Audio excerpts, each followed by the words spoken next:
let's talk about this more. I feel like this is Yeah. a really important distinction. Okay. Externalizing your happiness Yeah. versus internalizing Yeah. it. And in today's world, it's more pertinent than ever to talk about this. Definitely. You look at someone's Instagram, for example, and you see them Yeah. once in Amsterdam, in Dublin, in Paris, taking amazing pictures, looking amazing in the picture with other beautiful people as well. And you get the sense as a person that what you're looking at, that person is extremely happy. Like this is a happy person. Like, look at their pictures. Look at how they're smiling in every picture. Look at where they're going and what they're experiencing.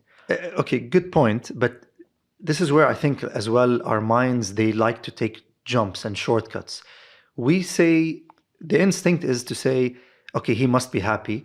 Or are we saying that, oh, if I do that, I'll be happy? But that's what So you're it's both, doing, right? It's a Yeah. bit of both. Or Yeah. maybe a third thing as well. So it's one of those two or something else. But that's there's a what it distinction, is. That's where it comes from. It comes from the reason you project that they're happy is because you feel like you'd be happy in their position.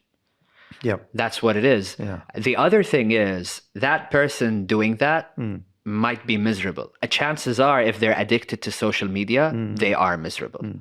There are studies about social media addiction that really point to how it's very, very bad for your mental health. How pursuing these quick instant gratifications and the quick hits of dopamine actually depletes your serotonin reserves and your dopamine reserves in your brain, which is what leads to depression. And a lot of people would define depression as the absence of happiness.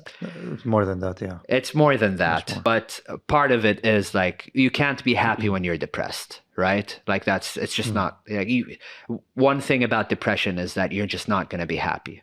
And it's definitely more complicated. Like it's a topic all by itself. Yeah.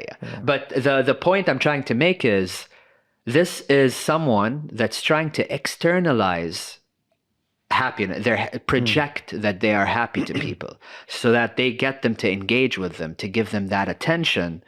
That what actually makes them happy, or at least what they think makes them happy, is the attention they get from people like me looking at the picture and clicking like. Which I feel like is, and by the way, I don't really engage in Instagram or any social media, so I'm not actually liking any pictures. Okay. It's just that I'm trying to put myself in the shoes of the person who is.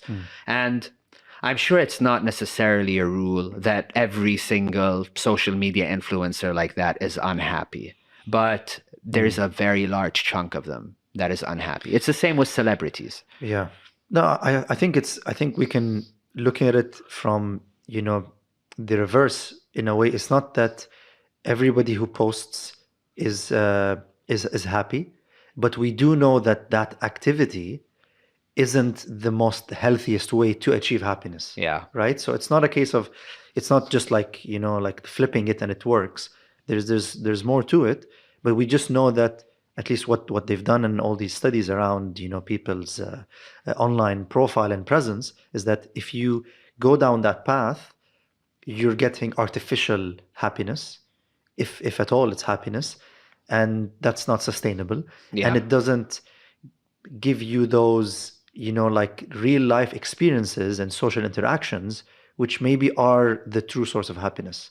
Yeah, it's hard to argue against that. And the other thing is, you put yourself in that box, there's a point where you're going to lose a lot of what you have today. If you're someone who's chasing the likes, at some point you're going to become old news. And your likes are going to fall off, and you're not going to be as followed or as cherished. And that's going to cause big problems for you. And a lot of people, like if you go back to celebrities that have achieved fame and lost it, or like athletes that were once the best at their craft and are now older and they just can't do the same thing anymore, they become depressed, and a large portion of them at least. And this is kind of the road that you'd be treading. And with social media, things are much more instantaneous than it is with athletes or celebrities, because they do things for extended periods of time. So they're in a state for an extended period of time.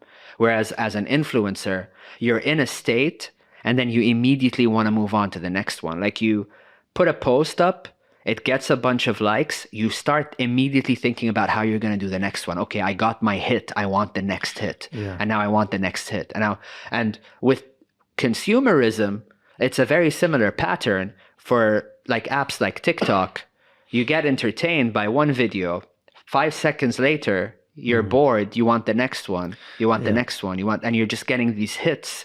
And there's like research and studies that are showing that the rise by percentage of population of symptoms like anxiety and depression in teenagers and in young adults is really, really troubling and concerning.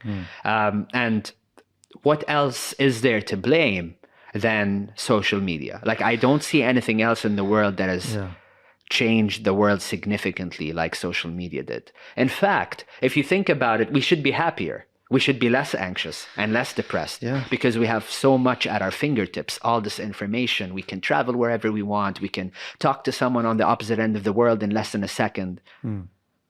Why are we so anxious? And why aren't we happy with all the things that we have access to? And I'm talking about first world countries here. Like, people in third world countries, if they're unhappy, I understand. If they're living in poverty and stuff, that is understandable. But if you're in a first world country, you have a roof over your head, you get to eat good food, you get to travel sometimes when you want to. Why are you unhappy? You know? But it's happening. That's what's happening in the world. True. And to answer maybe a little bit that point, obviously there's more than one response to it. Naval Ravikant has spoken about our society now has problems of abundance. And that's what you described, essentially, is that we have so many things and we aren't grateful for them. So part of it is about, should be about being grateful for what you have. And it comes back a little bit to around the Stoic thinking where, you know, you need to visualize negative things to appreciate what you have, because you know that at any moment you might lose everything, anything, Yeah. you know. And then I like that.